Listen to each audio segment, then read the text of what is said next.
দয়া করে যখন তোমরা পড়াশোনা শুরু করবা, মোবাইলটারে একটু হাতের থেকে বহু দূরে রাখবা। This is a very silent killing একটা বিষয়। ঘন্টার পর ঘন্টা মনে করো স্ক্রলিং, কোনো কারণ ছাড়া। মনকে বুঝাইতে পারে না, মন বোঝে যে এটা একটা টাইম ওয়েস্ট হচ্ছে, কিন্তু আটকে আছি আমরা। এটা থেকে তোমাদেরকে একটু মুক্ত হতে হবে। তোমাদের তো অবশ্যই লাগবে। আমার ব্যক্তিগত জীবনে আমি যদি বলি, আমার অনেকগুলো কাজ থাকে, অনেক। সেই কাজের মধ্যে আমি যখন ডুবে থাকি, মোবাইলটাতে ধরার অনেক ক্ষেত্রে সময় হয় না।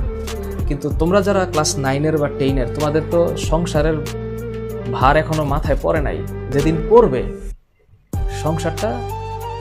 সংসার বলতে ইকোনমিক সলভেন্সি আনার জন্য যে কাজ তোমার বাবা মা করতেছে বা তোমার লিগ্যাল গার্ডিয়ান করতেছে, সেই দায়িত্বটা যখন তোমার উপরে পড়বে, তখন দেখবা যে পৃথিবীর সব কিছু একটু অন্যরকম লাগবে। সেই বাস্তবতা সবসময় কঠিন না, অনেক ভালো সুন্দর বাস্তবতাও আছে। এই কারণে ওই বাস্তবতায় যেতে গেলে এখনকার সময়টাতে নিজেকে একটু সেভ করতে হবে। উগ্রতা, হঠাৎ করে দেখে নিব, এই করে নিব, সেই করে নিব, এগুলো থেকে একটু বিরত থাকতে হবে। আল্লাহ তাআলা ধৈর্যশীলদেরকে পছন্দ করেন। ইন্নাল্লাহা মা'আস সাবিরিন, একটু মাথা রাখতে হবে।